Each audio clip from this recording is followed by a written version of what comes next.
thunder of jets in an open sky, a streak of gray, and a cheerful... A loop, a whirl, and a vertical climb, and once again you'll know it's time for the adventures of Rocky and Bullwinkle and friends. Starring that supersonic speedster, Rocket J. Squirrel, with his pal Bullwinkle the Moose, and a host of others. Hurry, Bullwinkle! The show's about to start! I'm coming as fast as I can. Wave to the people! Yay! Now what are you doing? Signing autographs. Let's see. John Smith. But your name is Bullwinkle. I know, but that's hard to spell.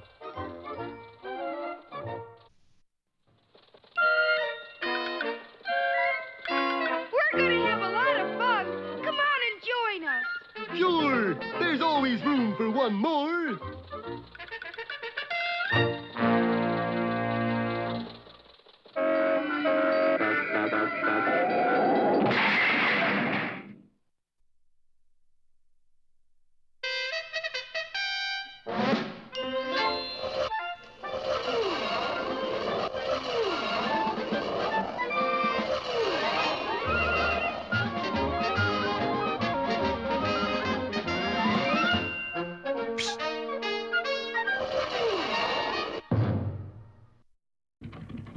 Well, our heroes are really up in the air this time. Searching for mooseberries, a secret ingredient for their rocket fuel formula, they wound up on board a plane piloted by Boris Badenov. His partner, Natasha, fastened them into their seats with one-way belts and then bailed out. In the pilot's compartment, Boris gleefully smashed all the instruments, threw out the steering wheel, and prepared to follow Natasha. I hate to leave a place that holds such pleasant memories. But at that moment, the damaged radio crackled and a voice said, Calling Boris Badenov, this is Central Control. You reading me? Yes, fearless leader. Plans are changed. Moose must finish finding formula. Do not, repeat, do not kill Moose. Make up your mind. What was that? I said yes, fearless leader. And Boris dashed back into the cabin just as all three engines conked out. Hey, Captain, give us a hand here. Well, something seems to be the trouble. Get us out of these belts. They're stuck. Of course. How come the engine stopped? Oh, because we're going to land. Well, how come we're landing? Because the engine stopped, you nice little chap. We better jump for it. Right, Rocky, let's go! Wait! No, Bullwinkle, I can glide down, but you need a parachute. I knew I was forgetting something. Moose has got to be saved. Here, take mine. Wouldn't think of it. Take it! I insist. Well, thanks. Come on, Bullwinkle. You're sure you don't need it? No, we got lots of others that I just threw overboard. Oh, Boris, why didn't you become violinist like Mama wanted? And while our heroes floated earthward, the plane bearing Boris sank lower and lower. And finally came to rest on a tall tree. The tree was already occupied. Oh, there you are, darling. I thought you'd never get here. Me too. Hello up there. You all right, Ace? Certainly. We always land this way. It saves wear and tear on the wheels. A short time later, after our boys had rescued the two spies from their precarious perch, Ace, I think you and Miss Callahan better head back for town while Bullwinkle and I push on to... To where? Never mind. He's just a little too curious to suit me, Bullwinkle. Curious? He's downright odd. Quickly, Natasha. We must follow them. and the two spies began trailing our boys through the woods. Let's see now. As I remember, Mooseberry Island is right this way. Yup, there it is. But look! Well, this was a find, how have you been? Mooseberry Island was surrounded by barbed wire and warning signs. Keep out Mooseberry Blight. Quarantine. Gee, the whole island's off limits. Well, there must be one healthy bush on that island. But how do we get to it? Well, a little barbed wire isn't going to stop Bullwinkle J. Moose. I got a scheme. Quickly, Bullwinkle outlined his plan. He would enter the water above the island, swim with the current till he reached it, find a healthy bush, and then swim back below the island. Now you're sure it'll work, Bullwinkle. Of course it will. I've thought of every little thing. Except one. What's that? I can't swim! And Bullwinkle was carried off by the swift current. Unfortunately, there was another thing that he hadn't figured on. Right below Mooseberry Island was deadly thundering falls. And before Rocky could move, Bullwinkle was swept over the edge. Be with us next time for Bullwinkle's Water Follies or Antlers Aweigh.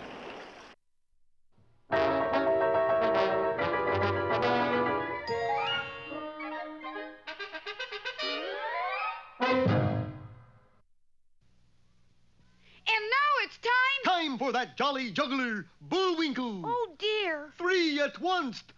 1, 2. And now here's a feature you're sure to like. 3.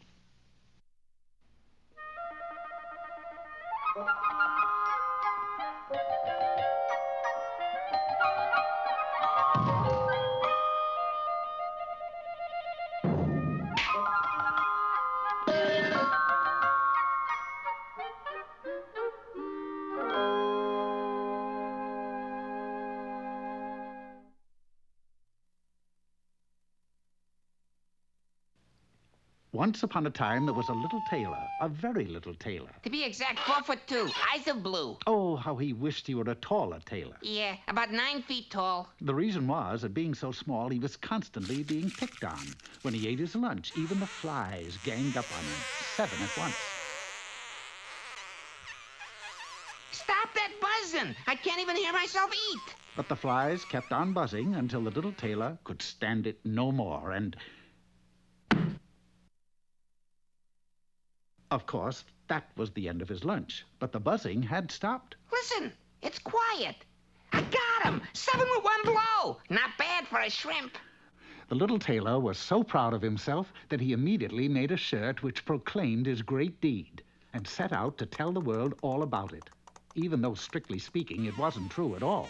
Town's gonna know, world's gonna know about 7 late hour 1 blow. 2 and 2 plus 1 add 2. Town's gonna know, world's gonna know about 7 late hour 1 blow. The little tailor left the town to boast to the whole world of his achievement. Along the way, he discovered a bird caught in a bush. He freed the little bird. I killed 7 with 1 blow. Yeah. And put it in his pocket. Before very long, he came to a wood, and seated on a tree stump was a giant. He was as big as the tailor was small. Too tall or not too tall? That is the question. Excuse me. A chance to shrink? Aye, there's the rub. Excuse me, Bard. What do you want? Take a look at that. You killed 7 with 1 blow? You're such a little fellow. But then I'm so tall. Perhaps you did. Would you believe I was a 3-pound baby? Listen, I killed 7 at 1 blow, and you better believe it. What? Put me down! All right. Let's see just how strong you are. The giant picked up a stone and threw it so high that it almost went out of sight. Top that. I might be slightly overgrown, but I'm a throwing fool. Well thrown, but it did come back to Earth. That it did. I'll throw one, it'll never come back. And the tailor, thinking fast, took the bird out of his pocket and let it fly, so to speak. And quick as a wink, it flew straight up and out of sight. Oh, that is good. That is very good. You are truly gifted with a golden arm.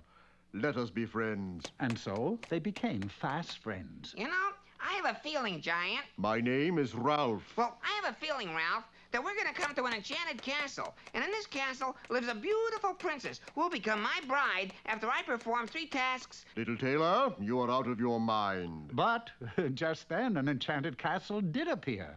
Oh, dear me. You there in the T-shirt. Stay where you are. I have a task to pick with you. My goodness.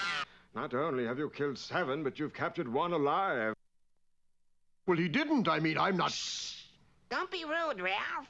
For taming this creature, Creature? you shall indeed marry my daughter after you have performed 1 task. See, you were wrong. You said 3 tasks. Well, it usually is 3 tasks, but since no one has ever come back from the first one, I've forgotten the other 2. Oh, didn't they have something to do... Ralph! What is the 1 task you want performed, Your Majesty? In the wood lives a unicorn. You must capture it. So the little tailor and Ralph set out for the wood. They proceeded very quietly. There it is, the unicorn! This way, this way! That way, head it off! I got it, I got it! It's me you got. There it goes. So eventually it was Ralph and not the tailor who caught the unicorn. And do you know what? It wasn't a unicorn at all, but the king's daughter, and the most beautiful princess you ever saw. She was, however, a little tall for the tailor. Would you believe I was a 3-pound baby? And so Ralph and the princess were married and lived happily ever after. Oh, and what happened to the little tailor? Well, he stopped his boasting, he went back to his town and became a very good tailor indeed. Then one day, he met a lovely girl who was also 4 feet 2. Would you believe I was a 16-pound baby? And the little tailor married her and was perfectly happy and content. The motto is, you don't have to be 9 feet tall to feel 9 feet tall.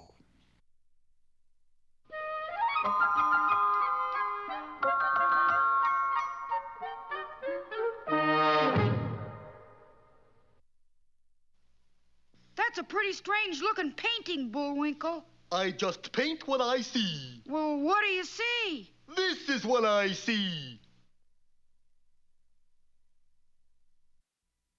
Time again for Bullwinkle's Corner. Hello there. Today's poem is called Taffy. Taffy was a Welshman. Taffy was a thief. You ain't kidding, governor. Taffy came to my house and stole a piece of beef. Hey, that's a whole cow. So I'm petting my part a little. I went to Taffy's house. Taffy wasn't home. Taffy went to my house and stole a marrow bone. Marrow bone, that's a whole leg of lamb. I went to Taffy's house. Taffy wasn't in. You can't read? Sign says out. I know you're in there. I can hear you breathing. Taffy went to my house and stole a silver pin. That's a pin? Just poetic license. If he went to Taffy's house, Taffy in bed took up Marrowbone, hit him in the head. I went to Taffy's house. Taffy was in bed. And do you know what the last line is? Of course. Took up Marrowbone and hit him in the head. What do you know? Unhappy ending.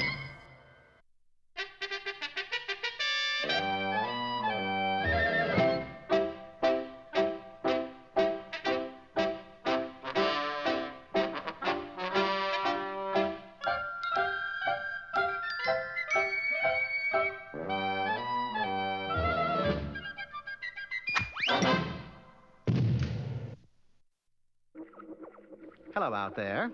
Peabody again. And today we set our sights on the year 1493. The place, Mr. Peabody? Rome, where we'll meet history's most infamous bartender, Lucretia Borgia. In a trice, the Wayback Machine escorted us from my penthouse apartment to the castle of the Lord of Pesaro, Lucretia Borgia's second husband. We found his lordship munching on the leg of a chair. Delicious. Absolutely delicious. Pardon us, Your Grace, but why are you eating that chair? Because I'm hungry. But why the chair? Well, for one thing, it happens to be the only edible piece of furniture in this room. Hey, you see this? Yesterday was a piano. Wouldn't you rather eat a nice, juicy steak? The last person to eat a steak in this castle was Lucretia's first husband. He's dead, you know. We're quite familiar with your wife's reputation. Yeah, one might say she's a poison. But I love her anyway. You realize, of course, what a diet of furniture can lead to. Probably a divorce. But as long as my wife handles food and drinks, I must abstain from normal eating habits.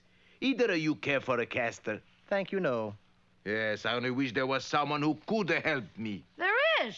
Who? Mr. Peabody. He can do anything. Sherman is prejudiced, Your Grace. Prejudiced, but absolutely correct. That night we joined his lordship at dinner. Hey, Lucretia, she's gonna be down in a minute. Remember, if you value your life, don't eat or drink. By the way, do either of you carry a Blue Cross? Before we could answer, the door swung wide, and there stood Lucretia. It had to be her. She was carrying a decanter of hemlock. Good evening, dear husband. Ah, I see we have guests. Yes, my love. How nice. Gentlemen, I propose a toast. To your health. Without raising suspicion, we managed to empty our glasses in a nearby plant. A nearby dead plant. I hope you enjoyed the meal. I prepared it myself. Oh, what happened to the cook? Stomach trouble. As usual, you done it again, Lucretia. This food looks delicious. You may find it needs a dash of salt. Oh, yes, salt. A-R-S-E-N-I-C, salt. Lucretia's constitution must have been an iron one. Her food disappeared rapidly. So did ours, from our plates to the floor. Ah, that hit the spot. Would anyone care for a cigar? Well, yes, I think I... Shh. She soaks them. Darling, why you don't take our guests out for a stroll in the night air? It might help you to clear up your headaches. I don't got a headache. And not yet, you don't. Atop a parapet, we discussed the recent ordeal. You see? Hemlock, arsenic, that food was loaded. If I were you, your lordship, I'd leave her. I can't. I love her too much. Besides, this poison thing is just a hobby. I have an idea. One that will allow you to eat and drink quite freely. We adjourned to the castle basement where Lucretia had her own chemistry lab. Look around you. The greatest collection of poisons in the entire world. With Sherman and his lordship assisting, we collected samples. Finally, I began my experiment. 2 drops of wood alcohol, a dash of belladonna, Paris green for color. There we are, done. It looks delicious. What is it? This glass contains a minute amount of every poison known to man. And to Lucretia? And to Lucretia. By drinking this, you will build up a lifetime immunity. No matter what poison your wife administers, your system will have become adjusted to it. All right. He is looking at you, I hope. Congratulations, your lordship. You are now immune to poison. From that moment on, his married life changed to one of complete rapture. You cooking something, my dear? Yes, my love. A cake for your birthday. Not enough strychnine. You know I like my strychnine. No, sorry, my pet. I keep forgetting. Well, Sherman, I think our visit has ended. There's just one thing, Mr. Peabody. And that is? The servants around here. They're not immune to Lucretia's poison. True, but if you'll notice, they go about the castle wearing a plaster patch over their mouths. That way they don't eat, drink, or speak. In fact, Sherman, this may surprise you, but that's how the silent butler came to be.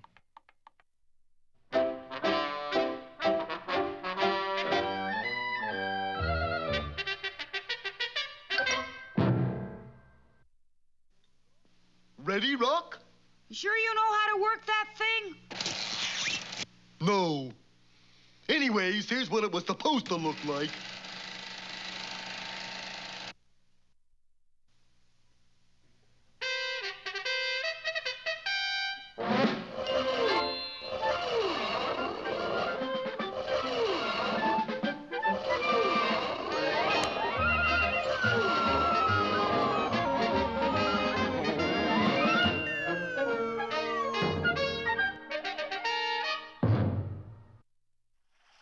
Well, disaster has dogged the footsteps of our heroes in their search for mooseberries, the missing ingredient for their rocket fuel. First of all, they found that the one mooseberry bush was strictly off limits due to the mooseberry blight. And then finally, Bullwinkle's clever plan to make a swimming raid on the island went slightly awry when he neglected just one little detail. I can't swim! A moment later, Bullwinkle had disappeared over thundering falls. Bullwinkle! As Rocky raced toward the falls, those sly spies, Boris and Natasha, watched from a distance. Is Moose kaput, darling? No. Look there. He's caught in bush. Not for long. Do we try to save him or let him go? Which was last orders from headquarters? You took message, darling. But they sent so many. Quickly, get me central control. But while Boris and Natasha tried to get their orders on whether or not to go to Bullwinkle's aid, the intrepid squirrel was already high in a tree next to the falls, carrying a long rope which he tied to a tree limb. Bullwinkle, can you hear me? I can hear you, but I can't see you. I'm up in this tree. You sure picked a fine time for sightseeing. No, wait. I'm going to glide down with a rope. Okay. And the plucky squirrel, trailing the rope behind him, launched himself into space. Down he zoomed across the face of Thundering Falls and right to Bullwinkle. Nice flying, Rock. But at that instant, the bush tore loose. Hang on, Bullwinkle. And with great exertion of mighty moose muscle, Bullwinkle did hang on, as he, Rocky, and the bush swung back to the safety of the shore. Made it. Were you scared, Bullwinkle? Shucks, no. I was as cute as a cucumber, Rocky. Bullwinkle, I'm over here. That's the bush you're talking to. Imagine me not knowing my best friend from a mooseberry bush. Bullwinkle? Hmm? Say that again. All right. No, before that. You said this was a... Just a mooseberry. Mooseberry! Bullwinkle, you did it! You found the last available mooseberry bush in the country. Just my keen eyeballs, I guess. Meanwhile, the two spies had just contacted their superiors overseas. I tell you, I sent whole tank full of rocket fuel by submarine to main seaport. Well, now it's missing. The tank or the rocket fuel? The seaport. Oh, so now I kill moose, right? No, you idiot. Get the formula and return home. We got special reception planned for you. Okay, over and out. Now we gotta get this bush back to Washington, Bullwinkle. Yeah, before it catches the mooseberry blight. But at last we got the secret ingredient. Secret ingredient? Come on, Rocky, let's start hiking. Hold on there, gentlemen. Who are you? Special Agent, FPI. You mean FBI? No, FPI, Federal Plant Inspector. You got any peaches, pears, pineapples, passion fruit, papayas, or mooseberries? Well, it just so happened. Aha, a mooseberry bush. And, it's crawling with mooseberry blight. It is? This plant must be sprayed right away, quick. Now, wait a minute, you can't... There's no charge. Oh, that's all right then. So the inspector sprayed and sprayed until not a thing could be seen. And when the cloud cleared away, both the bush and the inspector were gone. Boy, that's what I call a powerful spray. Well, what has happened to our mooseberry bush? And does this mean failure to our friends? Heck no! We're the heroes. Don't miss our next episode, The Inspector Detectors, or A Kick in the Plants.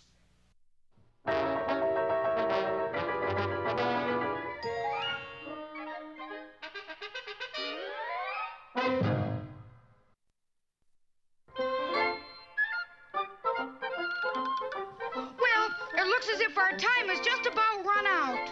Just enough left to tell him who the sponsor was. You got the credits, Bullwinkle? All on this itty-bitty card. Oop,